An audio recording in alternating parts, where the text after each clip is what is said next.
Jungle।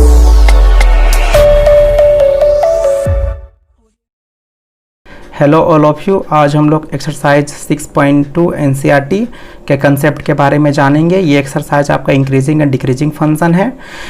तो यहाँ पे आपका फंक्शन इंक्रीजिंग और डिक्रीजिंग के बारे में बात कर रहा है। तो यहाँ पे काफ़ी सारे इसके कंसेप्ट है, काफ़ी सारे टर्म्स के बारे में आपको जानना पड़ेगा कि फंक्शन कब इंक्रीज करता है, कब फंक्शन डिक्रीज करता है। तो यहाँ पे इसके कंसेप्ट लिखे गए हैं, काफ़ी सारी आपकी चीज़ें यहाँ पे है। लेकिन ये सब चीज़ों को समझने के लिए जो आप यहाँ पे जो थ्योरेटिकली यहाँ पे लिखा हुआ है, जो कंसेप्ट आपका लिखा हुआ है, पहले आप इसे रफली पहले समझिए कि एक्चुअली में इंक्रीजिंग फंक्शन और डिक्रीजिंग फंक्शन किसे कहते हैं। तो ये आपका कंसेप्ट आपका स्टार्ट होने से पहले चलिए हम लोग सबसे पहले हम लोग देखते हैं कि एक्चुअली में इंक्रीजिंग फंक्शन और डिक्रीजिंग फंक्शन किसे कहा जाता है। ठीक है ना, तो पहले रफली समझते हैं। तो देखिए यहाँ पे सबसे पहले अगर मैं यहाँ पे एक फंक्शन में यहाँ लिया हूँ f(x) = 2x + 4, तो ये आप बोलेंगे कि ये क्या है, ये फंक्शन कौन है। तो ये एक स्ट्रेट लाइन है। आप यहाँ f(x) से यहाँ पे कंफ्यूज ना हो, क्योंकि y = आपका f(x) ही आपका होता है। तो आप इसे लिख सकते हैं y = 2x + 4, there is no problem. तो मैं y को रिप्लेस करके मैं f(x) के रूप में यहाँ पे लिखा हुआ हूँ। ओके ना, तो ये आपका एक स्ट्रेट लाइन है। अगर मैं आपसे पूछूंगा कि ये फंक्शन आपका इंक्रीज कर रहा है कि डिक्रीज कर रहा है, ठीक है ना, तो आप इस फंक्शन को क्या करेंगे, आप इस स्ट्रेट लाइन को आप ग्राफ में आप ड्रॉ करेंगे। ठीक है ना, तो जब आप इसका ग्राफ जब आप ड्रॉ करेंगे तो आप इसका ग्राफ कुछ इस प्रकार होगा। ठीक है, ये आपका y एक्सिस है, ये आपका x एक्सिस है। तो देखिए इसका ग्राफ आपका इंक्रीज कर रहा है, मतलब ये लाइन आपका इंक्रीज आपका कर रहा है। इसका मतलब ये कौन सा फंक्शन हो जाएगा, आपका इंक्रीजिंग फंक्शन हो जाएगा। तो इंक्रीजिंग फंक्शन किसे हम लोग कहते हैं, अगर हम लोग x का वैल्यू को इंक्रीज करते हैं तो y का वैल्यू भी इंक्रीज करेगा। Increasing the value of x then increasing the value of y। तो आप देख सकते हैं कि जैसे जैसे अगर आप x का वैल्यू को बढ़ा रहे हैं, देखिए यहाँ पे कुछ ना कुछ x का वैल्यू होगा, तो देखिए y का वैल्यू आपका कुछ ना कुछ आपका हाइट में आपका आएगा। अगर आप इसे फिर आप x का वैल्यू को अगर आप इंक्रीज करेंगे तो y का वैल्यू आपका इंक्रीज कर रहा है, मतलब increasing the value of x then increasing the value of y। तो this type of function is increasing function. ठीक है, तो चलिए आपने इसका ग्राफ बना दिया और आप इसे बता दिए। ठीक है, अगर मैं इस फंक्शन को अगर मैं लेता हूँ f(x) = -2x + 4, ये भी आपका स्ट्रेट लाइन है। ठीक है, अगर मैं आपको बोलूंगा कि ये फंक्शन इंक्रीजिंग है कि डिक्रीजिंग है, जरा मुझे बताइए। तो आप इसका ग्राफ आप इसे ड्रॉ करेंगे। जब आप इसका ग्राफ ड्रॉ करेंगे तो ये आपका इसका ग्राफ कुछ इस प्रकार होगा। तो यहाँ पे इसका ग्राफ क्या हो रहा है, आपका डिक्रीज कर रहा है। ये y एक्सिस, ये आपका x एक्सिस। तो इसमें अगर आप x का वैल्यू को अगर आप इंक्रीज करते हैं तो y का वैल्यू को क्या होगा, डिक्रीज करेगा। y का वैल्यू क्या होगा, डिक्रीज करेगा। देखिए इधर आपका x का वैल्यू आपका इंक्रीज हो रहा है ना इधर, तो y का वैल्यू क्या हो रहा है, डिक्रीज हो रहा है। मतलब जैसे जैसे अगर आपका x के बड़े वैल्यू पे y का वैल्यू छोटा होगा, आप x का वैल्यू जैसे जैसे इंक्रीज करेंगे तो y का वैल्यू उतना ही छोटा होगा आपका। और अगर x का वैल्यू अगर आप इधर लेस छोटा लेते हैं तो y का वैल्यू आपका बड़ा होता है। मतलब डिक्रीजिंग फंक्शन किसे हम लोग कह सकते हैं, increasing the value of x then decreasing the value of y। तो y का वैल्यू क्या होगा, आपका डिक्रीज करेगा।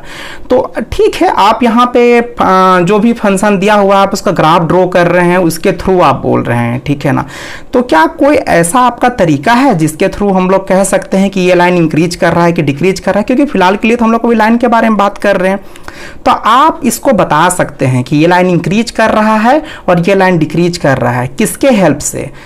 आप इसे डिफ्रेंशिएट करके बना सकते हैं। आप इसका डेरिवेटिव आप इसका ले लें, क्योंकि आप जानते हैं कि अगर हम इसको डिफ्रेंशिएट करेंगे तो कितना होगा, f'(x), ठीक है, और x का डेरिवेटिव 1 होता है तो कितना हो जाएगा यहाँ 2, और ये कांस्टेंट का 0। तो आप यहाँ पे देख रहे हैं कि जो f'(x) जो है आपका ये पॉजिटिव आया है। और आप जानते हैं कि जब अगर f'(x) अगर ग्रेटर देन 0 अगर हो जाता है, अगर वैल्यू अगर पॉजिटिव अगर आता है तो वो आपका ये स्ट्रेट लाइन है, तो वो स्ट्रेट लाइन क्या करेगा, इंक्रीज करेगा। क्योंकि ये आपका f'(x) nothing but a slope, ये स्लोप ही तो है। ठीक है ना, अगर आप स्ट्रेट लाइन कोऑर्डिनेट ज्योमेट्री आप पढ़े हैं और आप लोगों को मैंने पहले ही मैंने टेंजेंट एंड नॉर्मल भी मैंने एक्सरसाइज में आपको बताया है, और वहाँ पे अच्छे तरीके से आपका क्लियर कर दिया गया था कि अगर कोई फंक्शन है, अगर मैं उसका डेरिवेटिव लेता हूँ, अगर वो पॉजिटिव अगर आता है, इसका मतलब ये अगर स्ट्रेट लाइन के बारे में मैं बात कर रहा हूँ तो वो क्या होगा, आपका इंक्रीज करेगा। ठीक है ना, ये आपका इंक्रीजिंग फंक्शन होगा। तो इसका मतलब अगर मैं इसका डेरिवेटिव ले लेता हूं तो इसका डेरिवेटिव क्या हो रहा है आपका ग्रेटर देन 0, क्योंकि 2 आया है तो ये फंक्शन क्या हो जा रहा है, ये स्ट्रेट लाइन आपका इंक्रीजिंग है। ठीक है ना, अगर मैं इसका डेरिवेटिव अगर मैं लेता हूं, ठीक है ना, तो एफ डैश एक्स क्या हो जाएगा आपका, यहाँ पे -2 आएगा। इसका मतलब ये क्या हो जा रहा है, F dash x less than 0 हो जा रहा है। अगर ये लेस देन अगर 0 हो रहा है तो वो आपका डिक्रीजिंग फंक्शन होगा। तो यहाँ पे आप देख सकते हैं ये जो लाइन है, ये स्ट्रेट लाइन है, ये डिक्रीज कर रहा है। मतलब हम लोग डेरिवेटिव का मदद से, हेल्प से हम लोग बता सकते हैं कि कोई लाइन इंक्रीज कर रहा है कि डिक्रीज कर रहा है। लाइन में तो डायरेक्टली हमें पता चल जाता है, क्योंकि लाइन को, स्ट्रेट लाइन को हमें बस डिफ्रेंशिएट करना रहता है। अगर स्ट्रेट लाइन को अगर आप डिफ्रेंशिएट करते हैं और अगर वैल्यू अगर ग्रेटर देन 0 आता है, मतलब वो लाइन इंक्रीज कर रहा है। अगर आप स्ट्रेट लाइन को डिफरेंशिएट करते हैं और अगर डेरिवेटिव अगर उसका नेगेटिव आता है, मतलब वो लाइन डिक्रीज कर रहा है। तो यहां से डेरिवेटिव का हेल्प से हम यहां पे स्ट्रेट लाइन को इंक्रीजिंग और डिक्रीजिंग के बारे में बता सकते हैं इजीली, क्योंकि ये आपका स्लोप ही तो है। स्लोप अगर पॉजिटिव है तो इंक्रीज कर रहा है, स्लोप अगर नेगेटिव है तो डिक्रीज कर रहा है। ओके, अब जरा सा यहां पे लेते हैं f x equals to sine x. Okay ना, तो साइन एक्स का ग्राफ मैंने यहां पे ड्रॉ किया है। ठीक है, तो ये आपका साइन एक्स ग्राफ आपका यहां से 0 से मैंने स्टार्ट यहां पे किया है। ये इधर भी जाएगा साइन एक्स ग्राफ, ऐसा कोई बात नहीं है, बट मैं अभी एक्स एक्सिस में आपका positive direction of x axis बस मैंने लिया है।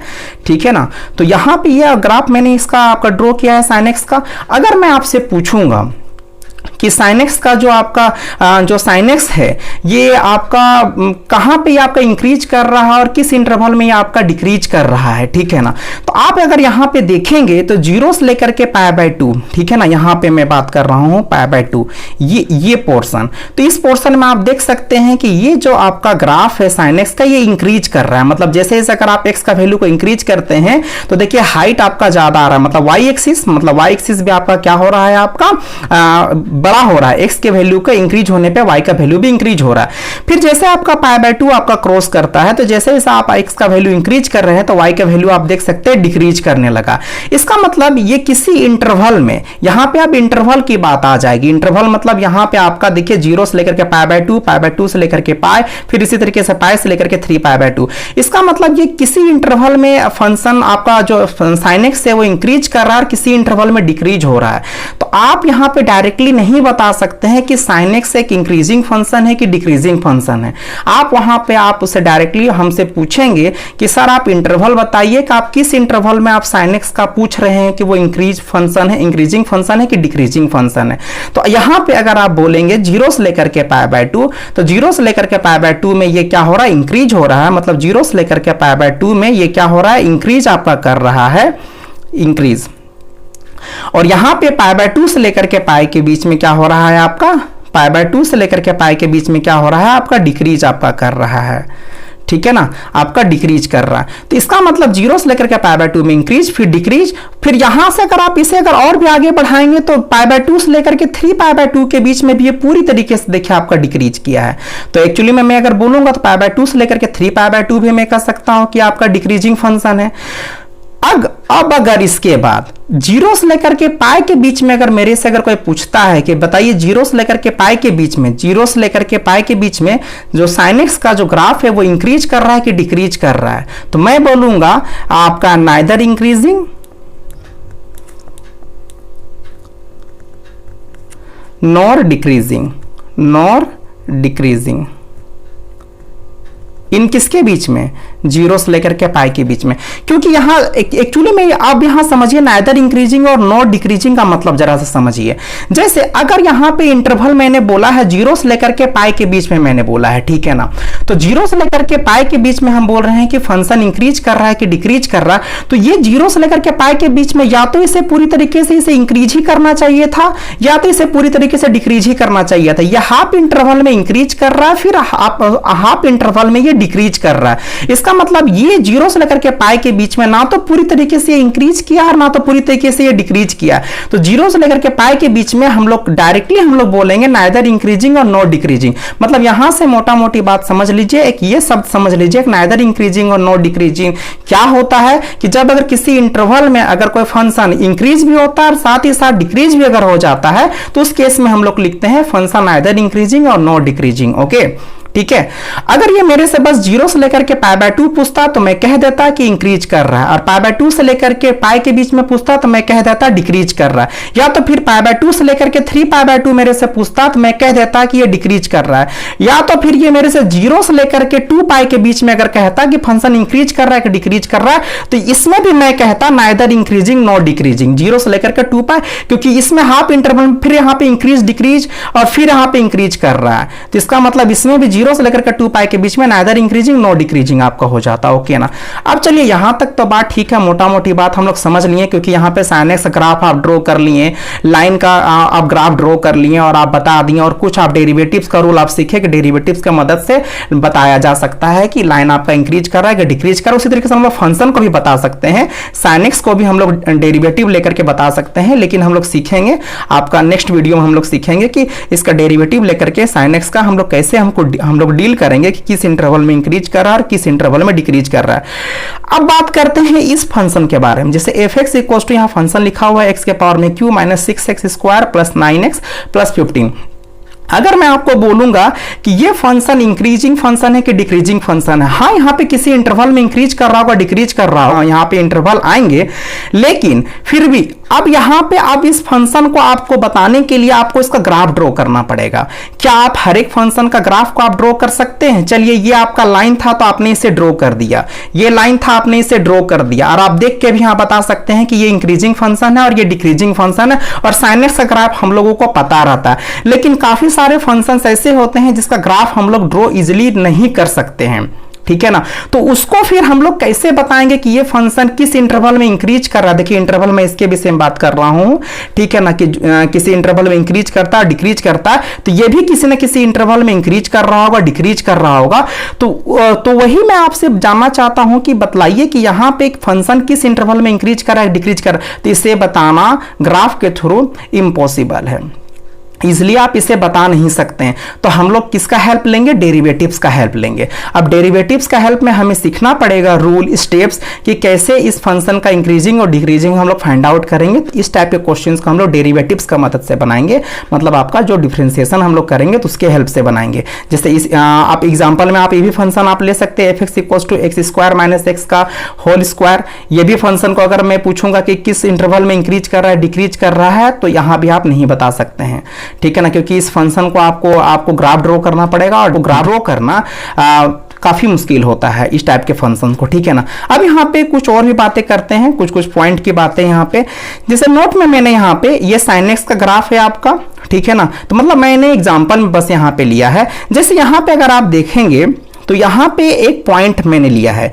इस पॉइंट को मैं कह रहा हूं क्रिटिकल पॉइंट और टर्निंग पॉइंट। अब बात आता है क्रिटिकल पॉइंट और टर्निंग पॉइंट किसे कहा जाता है। देखिए ये खास पॉइंट है, यहाँ पे ग्राफ क्या हो रहा है आपका, ये ग्राफ इंक्रीज कर रहा है, और कोई एक पॉइंट ऐसा होगा ना जहां से ग्राफ आपका डिक्रीज करना स्टार्ट आपका हुआ होगा। तो यहाँ पे अगर आप देखेंगे तो यहाँ पे यही एक पॉइंट ऐसा होगा जहां पे आपका ये ग्राफ डिक्रीज करना चालू हुआ होगा, क्योंकि एक पॉइंट सबसे आपका पीकेस्ट पॉइंट आपका होगा, ठीक है ना। तो यहां के बाद आपका ग्राफ डिक्रीज हो रहा है, तो टर्निंग पॉइंट क्रिटिकल पॉइंट ऐसे पॉइंट को बोलते हैं जहां पे इंक्रीज होने के बाद वहां पे टर्न हो जाता है और आपका ग्राफ जो होता है डिक्रीज करने लगता है।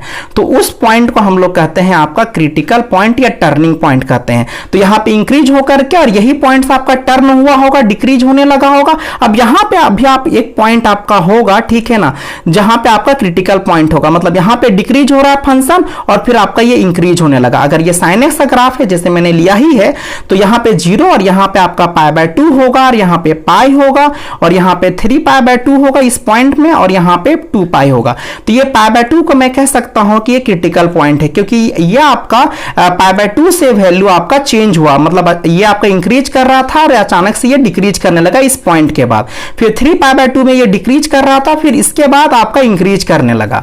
तो क्रिटिकल पॉइंट समझ ले आपका, ये वर्ड आपका आएगा आपका कंसेप्ट में डील करने में कि क्रिटिकल पॉइंट और टर्निंग पॉइंट किसे कहा जाता है। ओके, तो चलिए अब कॉन्सेप्ट को जानते हैं कि हम लोग डेरिवेटिव का हेल्प से किसी भी फंक्शन का इंक्रीजिंग या डिक्रीजिंग किसी इंटरवल में हम लोग कैसे फाइंड आउट कर सकते हैं, क्योंकि हर एक फंक्शन को हम लोग का ग्राफ ड्रॉ नहीं कर सकते हैं।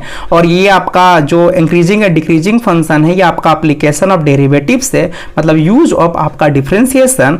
तो हम लोग यहाँ पे डिफरेंशिएशन का यूज करके, डेरिवेटिव का यूज करके हम लोग यहाँ पे जानेंगे कि इंक्रीजिंग और डिक्रीजिंग किसी फंक्शन का किसी इंटरवल में कैसे फाइंड आउट करते हैं। ओके ना। तो सबसे पहले और भी कुछ बातें हैं जो आपको यहाँ पे समझना पड़ेगा, अंडरस्टैंड होना पड़ेगा, इसके बाद फिर हम लोग आगे बढ़ेंगे। ठीक है।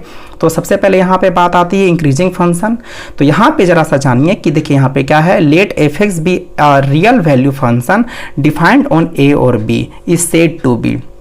तो यहाँ पे अगर आप देखते हैं तो f(x) एक रियल वैल्यू फंक्शन है। आप f(x) को y भी आप कह सकते हैं क्योंकि y इक्वल्स टू f(x) से होता है, इसीलिए कहीं अगर आप f(x) देखेंगे तो कंफ्यूज ना हो, वो आपका y ही है, बस ये आपका फंक्शन के रूप में आपका लिखा हुआ है। ठीक है ना। तो यहाँ पे f(x) भी रियल वैल्यू फंक्शन है। रियल वैल्यू का मतलब होता है अगर आप x का वैल्यू, अगर आप रियल वैल्यू अगर आप रखते हैं तो जो y का वैल्यू आएगा मतलब f(x) जो वैल्यू आएगा वो भी आपका रियल वैल्यू ही आपका आएगा। ओके। किसी इंटरवल में डिफाइन हुआ है a और b, क्योंकि हम लोग कभी भी अगर हम लोग इंक्रीजिंग डिक्रीजिंग बात करते हैं तो हम लोग इंटरवल्स के विषय में हमें जानकारी हमें रहना चाहिए। तो ये आपका इंटरवल दिया हुआ है a और b is said to be. तो देखिए यहाँ पे आपका इंक्रीजिंग फंक्शन। तो सबसे पहले हम लोग बात करते हैं इंक्रीजिंग फंक्शन किसे कहते हैं। देखिए यहाँ पे सबसे पहले आप इसका ग्राफ देखिए, ये फंक्शन देखिए आपका इंक्रीज आपका हुआ, फिर आपका ये फंक्शन आपका कांस्टेंट चला गया, फिर आपका ये फंक्शन इंक्रीज किया। इसका मतलब अगर फंक्शन अगर जिगजैग फॉर्म में अगर इंक्रीज होता है, जैसे आपका इंक्रीज हुआ फिर आपका कांस्टेंट आपका गया, मतलब इसमें क्या होता है कि x का वैल्यू और y का वैल्यू मतलब x के हर एक वैल्यू पे y का वैल्यू कांस्टेंट आपका है, सेम है। फिर आपका इंक्रीज किया, फिर आपका कांस्टेंट चला गया, फिर आपका इंक्रीज कर गया। तो इस फॉर्म में जब जिगजैग फॉर्म में जब अगर फंक्शन अगर इंक्रीज करता है तो इस टाइप के फंक्शन को हम लोग इंक्रीजिंग फंक्शन कहते हैं। ठीक है ना। अब यहाँ पे इंटरवल मैंने कितना लिया है, a और b लिया है। अगर आप यहाँ पे इस स्टेटमेंट का मतलब समझना चाहते हैं तो जरा सा देखिए, ये आपका x1 x2 है। यहाँ पे मैं यहाँ पे x कोऑर्डिनेट में यहाँ पे ले रहा हूँ, तो ये आपका x1 एनी पॉइंट है, कोई भी पॉइंट आपका हमें x एक्सिस में मैं ले सकता हूँ। तो यहाँ पे मैं मान करके चलता हूँ कि मैंने यहाँ पे x1 कंसिडर कर लिया, मान के चलता हूँ मैं यहाँ पे x2 मैंने कंसिडर कर लिया। तो यहाँ पे जो x1 और x2 का आपका जो वैल्यू आएगा, तो जब मैं x1 का वैल्यू यहाँ पे रखूंगा, ठीक है ना, तो यहाँ पे fx1 आपका हो जाएगा। जब मैं x2 का वैल्यू मैं फंक्शन में मैं रखूंगा तो ये कितना हो जाएगा, fx2 आपका हो जाएगा। ठीक है। तो यहाँ पे आप देख सकते हैं कि जब आप x का, तो x2 क्या होगा, x2 आपका बड़ा है x1 से। तो जब आप x2 वैल्यू रख रहे हैं, ठीक है ना, तो जो आपका fx2 का जो वैल्यू आ रहा है वो आपका बिगर आ रहा है किससे, fx1 से। ठीक है ना। तो इसका मतलब increasing the value of x then increasing the value of y, मतलब अगर आप x का वैल्यू को अगर आप इंक्रीज करते हैं तो y का वैल्यू भी क्या होगा, इंक्रीज होगा।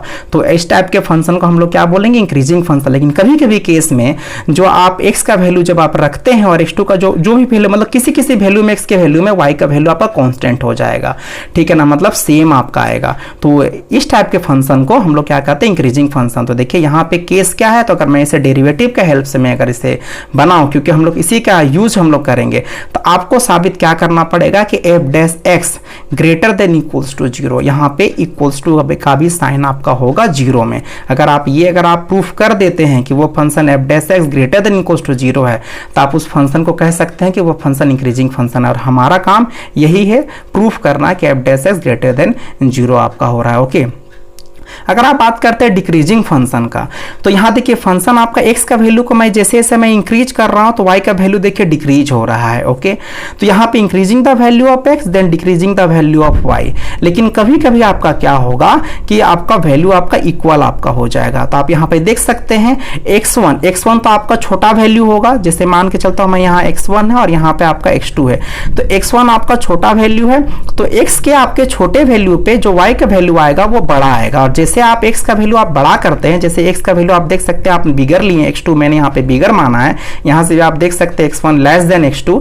तो यहाँ पे अगर आप x2 अगर बड़ा वैल्यू लेते हैं तो ये आपका क्या हो रहा है, छोटा हो रहा है, मतलब x1 के मुकाबले। और x1 और x2 आपका एनी पॉइंट है x कोऑर्डिनेट में, आप इसे कहीं भी पॉइंट आप कंसिडर कर सकते हैं, कहीं भी आप इसे पॉइंट कर सकते हैं कि ये इस पोजीशन का है। लेकिन यहाँ पे क्या आपका होगा कि इक्वल भी हो जाएगा। ठीक है ना, मतलब यहाँ पे छोटे वैल्यू x पे y का वैल्यू आपका बड़ा आएगा। तो आप अगर इतना स्टेटमेंट अगर आप इससे समझ में नहीं आ रहा है, कोई बात नहीं, आप डेरिवेटिव को आप ये स्टेटमेंट को आप समझें कि जब फंक्शन को डिक्रीजिंग अगर आपको प्रूफ करना रहेगा तो आप क्या करेंगे, उस फंक्शन का आप डेरिवेटिव लेंगे, उस फंक्शन को आप डिफरेंशिएट करेंगे और आपको उसके प्रूफ करना, उससे साबित करना पड़ेगा कि इसका जो वैल्यू है डेरिवेटिव का वो लेस देन इक्वल टू क्या है, आपका 0 है।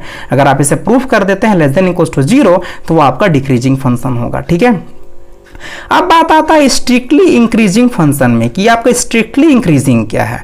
देखिए यहाँ पे अगर बात किया जाए इंक्रीजिंग फंक्शन या स्ट्रिक्टली इंक्रीजिंग फंक्शन, तो देखिए स्ट्रिक्टली इंक्रीजिंग ही फंक्शन होता है, लेकिन ये क्या होता है आपका कि यहाँ पे जिगजैग के रूप में आपका ये आगे बढ़ रहा था, यहाँ पे आपका कहीं भी जिगजैग नहीं आएगा, कहीं भी आपका यहाँ पे हर एक वैल्यू ऑफ एक्स में जैसे आप एक्स का वैल्यू इंक्रीज करेंगे ये ऑलवेज वाई का वैल्यू इंक्रीज होगा, कभी भी आपका कॉन्स्टेंट कभी भी इक्वल नहीं होगा, किसी 2 वैल्यू या 3 वैल्यू ऑफ आपका x में y का वैल्यू कभी भी इक्वल नहीं होगा, ये हमेशा आपका स्ट्रिक्टली आपका इंक्रीज कर जाएगा। ओके ना, तो यहां पे आप देख सकते हैं कि जैसे आप x1 x2 ले रहे हैं, x2 आपका बड़ा वैल्यू है, ये एनी पॉइंट है x कोऑर्डिनेट में, ठीक है ना, तो जब आप यहां रखते हैं तो कभी भी देखिए इक्वल नहीं हो रहा है, आप जितना आप x का वैल्यू को इंक्रीज करेंगे y का वैल्यू उतना बड़ा आपका आएगा, मतलब आप जैसे जैसे x का वैल्यू को बढ़ाते हैं y का वैल्यू आपका बिगर आएगा। तो यहां पे मेरे को डेरिवेटिव का हेल्प से मेरे को क्या करना पड़ेगा, बस f dash x greater then 0, अगर आप f dash x greater then 0 अगर आप प्रूफ कर देते हैं तो उस फंक्शन को हम लोग कह सकते हैं कि स्ट्रिक्टली इंक्रीजिंग है, और अगर वही अगर f dash x greater than equals to 0 होता है तो वो फंक्शन इंक्रीजिंग फंक्शन होता है। बस यहाँ इक्वल्स टू का बस आपका यहाँ पे डिफरेंस है, अगर इक्वल्स टू नहीं है तो आपका स्ट्रिक्टली इंक्रीजिंग फंक्शन हो जाएगा, क्योंकि यहाँ इक्वल कभी भी आपका नहीं होगा। ठीक है ना, अब यहाँ पे अगर बात करते हैं 4th नंबर में स्ट्रिक्टली डिक्रीजिंग फंक्शन, तो यहाँ पे अगर आप देखेंगे तो यहाँ पे आपका ये जैसे आप x का वैल्यू को आप इंक्रीज करेंगे तो y का वैल्यू डिक्रीज होगा। ठीक है, तो यहाँ पे आप देख सकते हैं कि आप x2 का वैल्यू आपका बिगर आपका है, ठीक है ना, x2 मतलब x1 x2 मैंने यहाँ पे लिया है, तो x कोऑर्डिनेट को आप जैसे जैसे बड़ा कर रहे हैं तो आपका छोटे वैल्यू पे x के छोटे वैल्यू पे y का वैल्यू बड़ा आएगा, और आपका x के बड़े वैल्यू पे ये पूरा वैल्यू जो y है वो आपका छोटा होगा। और इसे डेरिवेटिव के हेल्प से हम लोग कैसे इसे हम लोग प्रूव करेंगे कि जब आप उसका डेरिवेटिव लेंगे फंक्शन का f(x) का जब आप डेरिवेटिव लेंगे f डैश x, तो उससे बस आपको क्या प्रूव करना पड़ेगा, लेस देन 0। अगर आप लेस देन 0 अगर प्रूव कर देते हैं तो वो फंक्शन आपका स्ट्रिक्टली डिक्रीजिंग, फिर से मैं रिपीट कर दे रहा हूँ, डिक्रीजिंग फंक्शन या स्ट्रिक्टली डिक्रीजिंग फंक्शन डिक्रीजिंग ही फंक्शन होता है, बस इसमें थोड़ा सा डिफरेंस क्या होता है कि आपका इक्वल्स टू का साइन आपका नहीं आता है। ओके ना, अब बात करते हैं neither increasing no decreasing function. तो मैंने इसे बता दिया है आपको कि नाइदर इंक्रीजिंग और नो डिक्रीजिंग का केस क्या होता है, फिर भी जरा सा एक बार और आप समझ लें। तो यहाँ मैं एग्जांपल में मैंने लिया है कि f(x) equal to sine x, तो ये आपका साइन एक्स का आपका ग्राफ है। मैं अगर आपको बोलूँगा कि साइन एक्स आपका कहाँ पे किस इंटरवल में आपका इंक्रीज कर रहा है डिक्रीज कर रहा है मुझे बताइए, तो आप यहाँ पे क्लियरली देख सकते हैं कि 0 से लेकर के π/2 में साइन एक्स क्या हुआ है, आपका इंक्रीज आपका हुआ है। तो 0 से लेकर के π/2 में ये आपका इंक्रीजिंग फंक्शन है, π/2 से लेकर के पाई के बीच में ये क्या हो जाएगा, डिक्रीजिंग फंक्शन। मतलब यहाँ पे अगर आप x का वैल्यू का आप अगर इंक्रीज कर रहे हैं तो y का वैल्यू क्या हो रहा है, यहाँ पे आपका डिक्रीज कर रहा है y का वैल्यू। तो इसके बाद फिर पाई 0 से लेकर के पाई के बीच में, तो आपका यहाँ पे 0 से लेकर के पाई के बीच में मैं अगर पूरे इंटरवल में मैं बात करता हूँ तो neither increasing no decreasing function होगा, क्योंकि नाइदर इंक्रीजिंग और नो डिक्रीजिंग का आपका केस क्या होता है कि अगर सेम इंटरवल में 0 से लेकर के पाई के बीच में अगर कोई फंक्शन इंक्रीज भी कर जाता है और साथ में डिक्रीज भी कर जाता है तो उस केस में हम लोग लिखते हैं neither increasing no decreasing function लिखते हैं। ठीक है, अब हम लोग मेथड हम लोग सीखेंगे कि हम लोग डेरिवेटिव का हेल्प से हम लोग कैसे प्रूफ करेंगे कि फंक्शन आपका इंक्रीज कर रहा है डिक्रीज कर रहा है। क्योंकि बस आप डिफरेंशिएट कर देंगे तो आपका डिफरेंशिएट करने से काम नहीं चलेगा, आपको फंक्शन का क्रिटिकल पॉइंट निकालना पड़ेगा और उस क्रिटिकल पॉइंट के हेल्प से हम लोग डेरिवेटिव का हेल्प से हम लोग जानेंगे कि किस इंटरवल में फंक्शन इंक्रीज कर रहा है और डिक्रीज कर रहा है। बस वो स्टेप जानने के बाद हम लोग एक्सरसाइज डील कर सकते हैं इजिली। ओके।